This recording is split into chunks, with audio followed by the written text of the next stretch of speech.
Okay, it's Memorial Day weekend, May 26th, 2025, and we're talking about change today. Um, but first, I've got some fun stuff to talk about. I heard just a few days ago, maybe last week, from an experiencer. They were interviewing on Flash of Beauty, that YouTube channel, and she was in the Northwest, and she said she'd been interacting with the Sabe people for a very long time. And she said that she had made a face on the ground out of sticks and pebbles to try to invite interaction. So I thought I would try that, and I did that this past weekend. So what I did was I made a face on a dirt bank at the spot down the lane where I had gotten the second inside-out raccoon carcass. And I took photos of it. I took a photo of it when I made it. I went out for a walk and I put down some marbles and some little white stones. And then when I came back from my walk, a mile out and a mile back, just that amount of time, maybe 15 minutes, there had been a change made in the face in that amount of time before I finished my walk. And so here's the picture of the face that I made, and then one of the stones, one of the marbles, the marble in the face, the right eye marble, had been rolled uphill a couple of inches. So I thought that was odd, and I changed it. I put the green marbles where the blue eyes had been, and changed it around a little bit, and I took a photo. And then that was Saturday afternoon. Saturday night is Memorial Day weekend. Saturday we had a bonfire and sat out by the fire for a while. And then the next morning, Sunday morning, I went for a walk again. And there had been more changes. And so here's the two photos of the face that I made and the changes. Face that I made and the changes. And so there was a mulberry placed next to the green eye, and the nose was gone. Now I looked around and I found a couple of the marbles. One was uphill, one was downhill. And in that picture, in the change picture, the second one, you can kind of see a green marble peeking out from under what's probably part of a cornstalk. Okay, so this is Sunday now. So after that, I made another change. I took one of the 5 teeth from the previous picture and I made it an eye, and I had a large marble that I made the nose. So that was yesterday. This morning I went for a walk and there were subtle changes, very subtle changes. So here's the third couplet of pictures, the one that I set up, and then the one I found on my walk. And what you can see is so subtle. The mulberry has been moved from the white pebble to the corner of the green marble. And the gap in the mouth, there's a little straw that is lined up with the gap in the mouth. It's moved a quarter of an inch. So, is that something? Well, something has moved this 3 times, sometimes very subtly. Is it the wind? Is it nothing? Is it a mink running through there, or a raccoon, or a possum scuttling along? Could be. I'm not saying that it's not. I'm just saying that these are very subtle changes, some of them. And if a raccoon walks through there, why didn't they knock the whole thing completely apart? I've put a God's eye, little blue one, you can see it in previous episodes, hanging on a fence post to see if they'd take it, and nothing took it. Nothing took it down either. And so if the marbles are attracting attention in a place where a raccoon can get to them, raccoons can climb a fence post. but nothing bothered that. So something tracks through this little area all the time, or it's something else. I don't know. But I just thought it was fascinating to have it change 3 days in a row. But you decide what it is. So, okay. Now on to some more thoughtful topics. Maybe not. I figured that change itself, is a question worth exploring. How is your experiencing of an unknown non-human intelligence relevant to the world in which you live? I mean, you see lots of people saying, oh, I saw a flying saucer, or I saw lights in the sky, or I saw an object, a figure, I don't know what it was. How is that really relevant to anything? I mean, if it's just an animal, like some people want Sasquatch to be, then it really doesn't matter, does it? Have we discovered a new species? Well, maybe we have, maybe we haven't. Who cares? But if it's an intelligent being, now we're talking about a change that's much more substantial. And if you've encountered these people, then that implies a change in your worldview, in your universe, in some way. Now, some people become afraid, and some people want to learn more. But I hear very few people ask, what does it mean in the grand scheme of life? And I've heard a gentleman, he looks like Einstein. He's got a really cool channel. He's English. And he was checking on Rendlesham Forest here most recently. And he said, if you want it, you got to ask questions, who, what, when, where, and how. And so his most recent post, I can't think of his name right now, was about what led up to Rendlesham. People who were there and saw things before the Christmas Boxing Day where the Rendlesham event, the famous part of the event, happens. And so he thought how was an important question. And with the changes that are coming, the who, what, when, and where is you and me. What is everything? When is starting now, and where is everywhere? How? For how, I'm going to give you, in a moment, Peter Zahan's website on YouTube. But I think the more important question is why.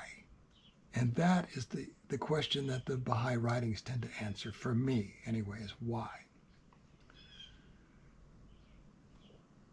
So to go on with what I had written, when you look at it as a change in your universe or worldview, this encountering phenomena that are not supposed to exist, then you can compare it with the rest of the changes, acknowledged, ignored, or not reported upon, which you may be noticing. And your response to a Sabe encounter may be good practice or a good indicator of how you might respond to the earth-shaking changes on the horizon. My opinion means nothing, but I will give you a sentence or two from the writings explaining what they see coming. And for secular ideas on the coming changes, I recommend Peter Zahan on geopolitics. And at this point, I'm going to put up a screenshot of his website on YouTube, of his episodes on YouTube, so you can find him. And right now, regarding the imminent collapse of China, he seems to feel that we are in the thick of it. And you decide. If you don't think China is collapsing, listen to this guy for a little bit. He's not political in the way of Republican, Democrat, U.S. politics. Geopolitical, he's looking at population curves and things like that. Okay, so now, first, a quote or three from the Bahai Writings. Quotes from Baha'u'llah are from the late 19th century, and where they are requoted by Shoghi Effendi, they are from the mid-20th century. So if you think news headlines, just decide for yourself if any of this is the least bit current and relevant. And remember, we're talking about change. And these quotations say some things that I totally agree with, but if I said them myself, they might seem like I'm being political, and that part doesn't matter. This goes way beyond partisan politics. All of the changes we're about to see happen were all going to occur anyway. Partisan politics in the U.S. may have just speeded them up a little bit, and that's all. Okay, so here we go. Here's a quote. The prophetic voice of Baha'u'llah warning in the concluding passages of the hidden words, and if you like things in brief, I recommend finding the hidden words at the Bahai Reference Library online. Quote, the peoples of the world, warning the peoples of the world that an unforeseen calamity is following them, and that grievous retribution awaiteth them, throws into lurid light upon the immediate fortunes of a sorrowing humanity. Nothing but a fiery ordeal out of which humanity will emerge, chastened and prepared, can succeed in implanting that sense of responsibility which the leaders of a newborn age must arise to shoulder. The good news is, it says, humanity will emerge, chastened and prepared, and will need to accept all of this with a new sense of responsibility, which the leaders of a newborn age must arise to shoulder that responsibility. Going on, this is Shoghi Effendi speaking. I would again direct your attention to those ominous words of Baha'u'llah, which I've already quoted. Quote, and when the appointed hour is come, there shall suddenly appear that which shall cause the limbs of mankind to quake. According to the words of our beloved guardian, and this is the House of Justice writing, quote, the invisible hand is at work, and the convulsions taking place on earth are a prelude to the proclamation of the cause of God. This is but one of the mysterious forces of this supreme revelation which is causing the limbs of mankind to quake, and those who are drunk with pride and negligence to be thunderstruck and shaken. That's the House of Justice writing, probably in the very late 20th century. It's in a book called Crisis and Victory.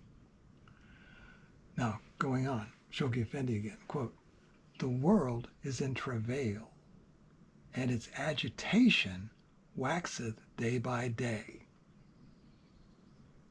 Do you know anything that sounds like that? Okay, going on. Its face is turned towards waywardness and unbelief.